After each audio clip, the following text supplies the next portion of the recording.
Hi hello this is Shaila welcome back to vibrant. Nikhil versus సోనియాల మధ్య nominations heat మామూలుగా లేదు. ఫుల్ ప్రిపేర్డ్గా వచ్చిన లాయర్ పిల్ల సోనియా నిఖిల్ ముసుగుని తొలగిస్తూ నామినేషన్లో పెద్ద పాయింట్ల పట్టికే పెట్టేసింది. అందరి ముందు నిఖిల్ని దోషిగా నిలబెట్టింది. ఒకటంటే ఒక ప్రశ్నకి నిఖిల్ నుంచి సరైన సమాధానం లేదు.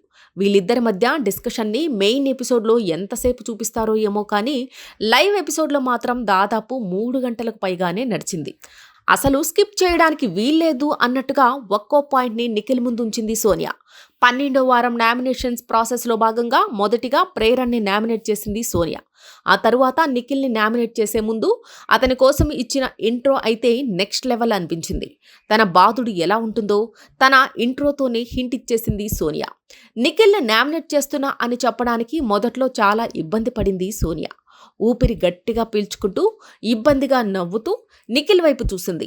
అనంతరం నా నెక్స్ట్ నామినేషన్ కాస్త ఊపిరి పీల్చుకుని చెప్తా అని గట్టిగా ఊపిరి తీసుకుంది సోనియా. నా నెక్స్ట్ నామినేషన్ ఎవరంటే ప్రేరణ డిసైడ్ చేసిన నా తమ్ముడు, నా పెద్ద కొడుకులా ట్రీట్ చేసిన హౌస్మేట్, నన్ను అమ్మలా ట్రీట్ చేసిన కో కంటెస్టెంట్స్, నేను విన్నర్లా చూసిన కంటెస్టెంట్, జెన్యూన్ బాండింగ్ షేర్ చేసుకున్న నా పెద్ద కొడుకు, నా పెద్దోడు నిఖిల్. ఇప్పుడు నేను చెప్పినవన్నీ జెన్యూన్స్, ఇవన్నీ నిజం, నువ్వు నమ్మినా నమ్మకపోయినా అని నిఖిల్తో అన్నది సోనియా. ఈ మాటలు చెప్తున్నప్పుడు సోనియాలో బాధ, కోపం, కసి అన్నీ కనిపించాయి. నీ దగ్గర ఒక్క రీజన్ అయినా ఉందా పెద్ద కొడకా? నేను ఫస్ట్ వీక్ నుంచి చెప్తున్నా, నీకు ఇమ్యూనిటీ లేకపోతే నా నామినేషన్ నీకే పడుతుందని. తొలి 4 వారాలు నువ్వు ఇమ్యూనిటీలోనే ఉన్నావు, అందుకే నామినేషన్ చెయ్యలేదు అని అన్నది. నీ నుంచి నేనే కాదు, నీ ఫ్యాన్స్ కూడా ఎక్స్పెక్ట్ చేసేది ఏంటంటే జెన్యూనిటీ అని అంటూ మొదటిగా పృథ్వీని ఎందుకు నామినేట్ చేశావు? కేర్లెస్ కాఫీ కప్పు కోసం నామినేట్ చేశావు. ఇప్పటి వరకు నువ్వు చేసిన నామినేషన్లో ఒక్కటైనా వ్యాలిడ్ రీజన్ ఉందా? అసలు గమనించుకుంటున్నావా అని అడిగింది. గేమ్ షోలో విన్నర్వి అవుతావు, ఇది పర్సనాలిటీ షో, నీకు అలా అనిపిస్తే నేనేం చెయ్యలేను అన్నాడు నిఖిల్.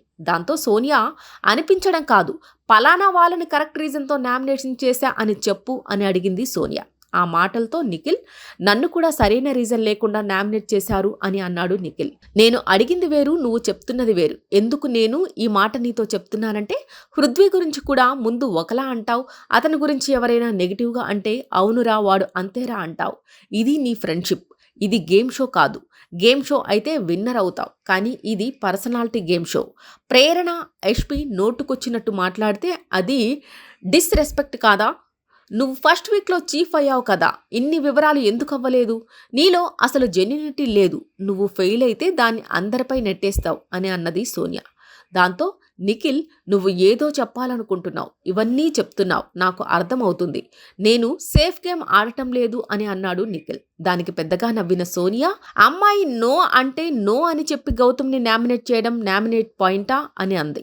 నో అన్నందుకు కాదు, అతను డిస్రెస్పెక్ట్ చేశాడు, అందుకే నామినేట్ చేశా అని అన్నాడు నిఖిల్. దాంతో సోనియా, 2 నెలల నుంచి ప్రేరణ డిస్రెస్పెక్ట్ చేస్తుంటే నీకు కనిపించలేదా అని అడిగేసరికి, నేను ఈరోజు ఆమెను చేద్దాం అనుకున్నా అని అన్నాడు నిఖిల్. అక్క అని అన్నందుకు నువ్వు అతన్ని నామినేట్ చేశావు. ప్రేరణ డిస్రెస్పెక్టా లేదా, ఆమెను ఎందుకు నామినేట్ చేయలేదు? యష్మి డిస్రెస్పెక్ట్గా లేదా, ఆమెను ఎందుకు నామినేట్ చేయలేదు? అక్క అంటే వాళ్ళ మధ్యలోకి నువ్వెందుకు దూరావు? వాళ్ళిద్దరూ చాలా నార్మల్గా మాట్లాడుకున్నారు, దానిపై నువ్వు నామినేట్ చేయడం ఏంటి? అతను అక్క అనడం వల్ల హౌస్ ఎఫెక్ట్ కాలేదు, నువ్వు ఎఫెక్ట్ అయ్యావు అని అన్నది సోనియా. దాంతో నిఖిల్, అశ్వత్థామ అంటే అనొద్దన్నాడు, ఆమెకు అక్క అంటే ఇష్టం ఉండదు అనొద్దని అన్నది. నువ్వు ఒకరికి చెప్పి నువ్వు పాటించకపోవడం తప్పు అనే పాయింట్తోనే నామినేట్ చేశా అని అన్నాడు. దాంతో సోనియా, సరే అది నీకు డిస్రెస్పెక్ట్ అనిపించినప్పుడు హౌస్లో ఎవరు డిస్రెస్పెక్ట్ చేసినా నువ్వు నామినేట్ చేయాలి కదా, ఎందుకు చేయలేదు? డిస్రెస్పెక్ట్ నువ్వు చేయలేదా? నేను హౌస్లో ఉన్నప్పుడు నువ్వు నన్ను డిస్రెస్పెక్ట్ చేశావు, పృథ్వీని అనేకసార్లు డిస్రెస్పెక్ట్ చేశావు, అప్పుడు ఎందుకు నామినేట్ చేయలేదు? వాళ్ళిద్దరూ మాట్లాడుకుంటే మధ్యలో ఎందుకు దూరావు? నిఖిల్తో నీళ్లు నమిలించింది. దొరికిపోయాడే. తేజ చేసింది తప్పని చెప్పినప్పుడు యష్మి చేసింది కూడా తప్పే కదా, కానీ నువ్వేమన్నావు? యష్మిది తప్పే కాదని చెప్పావు అని అంది సోనియా. నేను అలా అనలేదే, తప్పని అన్నానే అని అన్నాడు నిఖిల్. అప్పుడు తేజ, రోహిణిలు తగులుకున్నారు. తప్పు లేదన్నావు కదా అని. దాంతో నిఖిల్ నీళ్లు నమిలాడు. గ్రూప్గా సేఫ్ గేమ్ ఆడుతున్నావు, ఇప్పుడే కాదు ఫస్ట్ వీక్ నుంచి ఇలాగే ఉంది నీ గేమ్, మణికంఠ హౌస్లో ఉన్నప్పుడు కూడా ఫస్ట్ వీక్లో అంతా కలిసి అతన్ని నామినేట్ చేయాలి. గేమ్ని బ్యాలెన్స్ చేయడం తెలియదా అన్నావు. ఇప్పుడు కూడా అదే సేఫ్ గేమ్తోనే గ్రూప్గా ఆడుతున్నావు అని అంది. ఉమెన్స్ ఎమోషన్కి రెస్పెక్ట్ ఇస్తావా నువ్వా? పెద్దగా నవ్విన సోనియా. దాంతో నిఖిల్, నువ్వు ఎక్కడో జరిగింది ఎక్కడో ముడిపెట్టకు, నేను ఎమోషన్స్కి రెస్పెక్ట్ ఇస్తా అని అన్నాడు. ఆ మాట వినగానే సోనియా, ఏమన్నావు? ఎమోషన్స్కి రెస్పెక్ట్ ఇస్తావా? రియల్లీ? వావ్, ఇది నిజమా అని అడిగింది. దాంతో నిఖిల్, అవును, మరి నువ్వు ఎలా తీసుకుంటావో నాకు తెలియదు అని అన్నాడు. నేను ఎలా తీసుకుంటానో నాకు తెలీదు, ఇంకొకరు ఎలా తీసుకుంటారో అని. నువ్వు నిజంగా ఎమోషన్స్కి రెస్పెక్ట్ ఇస్తావా? నేను కొన్ని నిజాలు నీకు చెప్తా, అది చెప్పాక తెలుస్తుంది నువ్వు ఎమోషన్స్కి రెస్పెక్ట్ చేసినట్టు కాదు. నువ్వు నిజంగా ఎమోషన్స్కి రెస్పెక్ట్ ఇస్తే అని సోనియా ఆ నిజాలను బయట పెడుతుండగా, ఒక్క నిమిషం, ముందు టాస్కుల గురించి, నామినేషన్ గురించి మాట్లాడు అని అలర్ట్ అయిపోయాడు. ఎక్కడ తన బొక్కలు బయట పెడుతుందో అని. ఈ నిజాలు జనాలకి తెలియాలి. దాంతో సోనియా, నువ్వు ఎమోషన్స్కి రెస్పెక్ట్ ఎంతవరకు ఇస్తావో చాలామందికి తెలియాల్సి ఉంది అని అంది.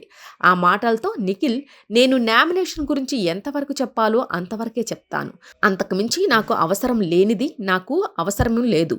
నేను పర్సనల్గా ఓడించాలని అనుకోవడం లేదు. నేను చేసింది తప్పని ఓటింగ్ తగ్గితే అప్పుడు హౌస్ నుంచి వెళ్ళిపోతా అని అన్నాడు.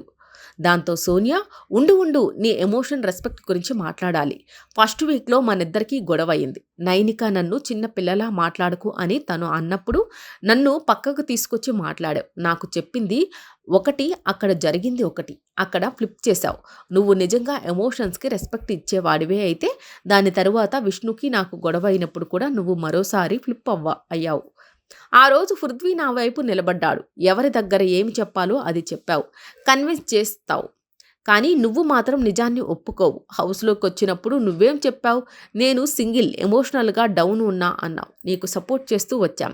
యష్మి కూడా నీతో క్లోజ్గా ఉంది. ఆమె ఓపెన్ అయ్యి నచ్చావు అని చెప్పింది. నువ్వు నిజంగా ఎమోషన్స్కి రెస్పెక్ట్ ఇచ్చేవాడివే అయితే ఆ అమ్మాయి నీతో చెప్పిన విషయాన్ని వేరే వాళ్ళతో ఎలా చెప్పావు? నేను ఆమె కోసం రాలేదు, ఆమెతో రిలేషన్షిప్ కోసం రాలేదు అని అన్నావు. ఈమె నీ వెంట పడుతుందని ప్రచారం చేశావు. ఆ తర్వాత మళ్ళీ ఆమె దగ్గరికి వెళ్ళి నీకు గాజులు వెయ్యాలా, షర్ట్ కావాలా అని బుగ్గలు గిల్లడం చేశావు. అది ఆమె ఎమోషన్స్తో ఆడుకోవడం కాదా? ఆమె నీపై ఇష్టం ఉందని చెప్పినప్పుడు ఒక్కసారైనా ఆమెతో ఫేస్ టు ఫేస్ మాట్లాడలేదు. కానీ రోహిణి దగ్గరికి వెళ్ళి ఆమె నా వెంట పడుతుంది, నాకేం ఇష్టం లేదు అని అన్నా. ఇదేనా అమ్మాయి ఎమోషన్స్కి రెస్పెక్ట్ ఇవ్వటం అని సోనియా గట్టిగానే అరిచింది. దాంతో నిఖిల్, ఆమెతో మాట్లాడా ఫ్రెండ్గా ఉండొచ్చని ఆమెతో చెప్పానే అని అన్నాడు. చెప్పావు, కానీ నువ్వు ఫ్రెండ్స్గా లేవు కదా, ఆమెను డిస్టర్బ్ చేస్తూనే ఉన్నావు కదా. ఇదేనా ఉమెన్ ఎమోషన్స్కి రెస్పెక్ట్ ఇవ్వడం అంటే? ఇస్తున్నట్టు యాక్ట్ చేస్తున్నావు అంతే. అదేంటి నిఖిల్, నాతో చెప్పావు కదా రోహిణి అటాక్, ఫ్రెండ్గా అయినా ఉండొచ్చు కదా అని యష్మి అడిగింది. అందుకే మాట్లాడాను, ముందే కటాఫ్ చేసేసాను అని అన్నాడు నిఖిల్. ఎక్కడ కట్ చేశావు? రోహిణి దగ్గరికి వెళ్ళి యష్మిని నీ వెంట పడుతుందని చెప్పలేదా? ఏ రోహిణి నీతో నిఖిల్ ఏం చెప్పాడు అని అడిగింది సోనియా. అప్పుడు రోహిణి నిఖిల్ భాగోతాన్ని బయటపెట్టింది. తను ఇష్టపడుతుంది, నీకు ఏమైనా ఉందా అని అన్నప్పుడు ఏం లేదు, తనే నా వెంట పడుతుంది అని అన్నాడు అని అంది. దాంతో నిఖిల్ తెల్లమొహం వేశాడు. పృథ్వీ విష్ణుకి చెప్పినట్టు నువ్వు యష్మికి చెప్పావా? దాంతో సోనియా మరింత రెచ్చిపోయింది. పృథ్వీని విష్ణు ఇష్టపడుతోంది. ఆ విషయంలో పృథ్వీ ఫేస్ టు ఫేస్ మాట్లాడాడు, ఇష్టం లేదని చెప్పాడు. వేరే వాళ్ళు తన దగ్గర వచ్చి మాట్లాడినప్పుడు కూడా నవ్వుతాడు అంతే. కానీ నీలా ఆమె నన్ను ఇష్టపడుతుంది, నాకేం లేదు అని తక్కువ చేయడు. అతని గురించి కూడా వేరే వాళ్ళ దగ్గర నెగిటివ్గా మాట్లాడతావు. నువ్వు ఎవరిని ఎలాగైనా వాడుకుంటావు, ఎలాగైనా ఫ్లిప్ చేస్తావు. అది ఎలాగంటే, నువ్వు నాకు రెడ్ ఎగ్ ఇచ్చావు, నాకు ఏం రీజన్ చెప్పావు? హౌస్లో వాళ్ళకి ఏం చెప్పావు? నాకు సార్తో ఏం చెప్పావు అని అడిగింది. నాకు తెలీదు, మర్చిపోయా, గుర్తులేదు. హయో నిఖిల్. దాంతో నిఖిల్, నాకు గుర్తులేదు, మర్చిపోయా అని ఇక్కడ కూడా సేఫ్ గేమ్ ఆడాడు. దాంతో సోనియా, నువ్వు మర్చిపోతే నేను గుర్తు చేస్తా కదా, అయినా నీకు ఉండదులే, ఒక్కొక్కరికి ఒక్కో కారణం చెప్పావు, నలుగురికి 4 విధాలుగా చెప్పావు. నా దగ్గరకు వచ్చి నీలో లీడర్షిప్ క్వాలిటీస్ ఉన్నాయి అన్నావు, అందుకే నీకు ఇస్తున్నా అన్నావు. నాగార్జున సార్ అడిగినప్పుడు దోశ తిప్పేశావు. హౌస్లో అందరూ బాగానే ఆడారు అన్నావు. మరి అందరూ బాగా ఆడితే సోనియాకి రెడ్ ఎగ్ ఇచ్చావు అంటే నీ దగ్గర సమాధానం లేదు. మాతో 10 కారణాలు చెప్పావు, నాగ్ సార్ ముందు ఒక్క కారణం కూడా చెప్పలేదు. ఎదుటి వాళ్ళని నమ్మించడానికి ఏదైనా చేస్తావు, మోసం చేస్తావు, నమ్మిస్తావు, అబద్ధాలు ఆడతావు, సేఫ్ గేమ్ ఆడతావు. సూటిగా అడుగుతున్నా, నిజం చెప్పు నిఖిల్. అబ్బే, మళ్ళీ ఫ్లిప్. నేనే వెళ్లే ముందు మిస్ ఇన్ఫ్లుయెన్స్ చేసిందా అంటే లేదు అని అన్నావు. నువ్వు ఎంత ఫ్లిప్ స్టార్ అంటే అదే మాట అభయ్ నవీన్ అడిగినప్పుడు అతన్ని మరోలా చెప్పావు. నిన్ను నేను ఇన్ఫ్లుయెన్స్ చేశానా? సూటిగా అడుగుతున్నా చెప్పు అని అన్నది సోనియా. దానికి నిఖిల్ నో అని అన్నాడు. మళ్ళీ అడుగుతున్నా ఆలోచించి చెప్పు. నిన్ను ఇన్ఫ్లుయెన్స్ చేశానా అని అన్నది సోనియా. నో అంటే నో అని అన్నాడు నిఖిల్. దాంతో సోనియా మరి అభయ్ నీ దగ్గరకు వచ్చి నువ్వు ఇన్ఫ్లుయెన్స్ అవుతున్నావు అని అన్నప్పుడు నాకు అదే అనిపిస్తుంది. తన ఇన్ఫ్లుయెన్స్ ఎక్కువ అవుతోంది అనిపిస్తుంది అని ఎందుకు అన్నావు అని అడిగింది. నిజాన్ని సమాధి చేస్తావు. నీ వల్ల ఎదుటి వాళ్ళు బలి. దాంతో నిఖిల్ అవునా అలా అన్నానా నాకు గుర్తులేదు అని స్లిప్ చేశాడు. దాంతో సోనియా నీకు గుర్తు ఉండదులే అంటూ పెద్దగా నవ్వి అతని వైపు కోపంగా చూసింది. అనంతరం నువ్వు మాత్రమే సమాధానం చెప్పాల్సిన టైంలో కూడా సైలెంట్ అయిపోతావు. అదే కదా మోసం అంటే, నువ్వు మాట్లాడకుండా నిజాన్ని సమాధి చేస్తావు అని అంది. దాంతో Nikhil silence is my nature అని ఇలానే ఉన్నా అని అన్నాడు. నీ సైలెన్స్ వల్ల ఎదుటి వాళ్ళు బలి అవుతున్నారు కదా. చెప్పాల్సిన చోట చెప్పకపోవడం కూడా తప్పే, మోసమే. బిగ్ బాస్ అంటే జస్ట్ గేమ్ మాత్రమే కాదు, పర్సనాలిటీ గేమ్. నీ అసలు ముఖం మాత్రం బయటకు రావడం లేదు, రానియటం లేదు. సీజన్ మొత్తం సేఫ్ గేమ్ ఆడావు, నీ మాస్క్ మాత్రం తొలగలేదు. నటిస్తూనే ఉన్నావు. చివర్లో నిఖిల్ సోనియా హగ్. ఎథికల్గా ఆడాలని అంటావు, నువ్వే ఫౌల్ గేమ్ ఆడుతావు. గ్లాస్ చేతిలో పెట్టుకున్నప్పుడు కాలు కింద పెట్టలేదన్నావు.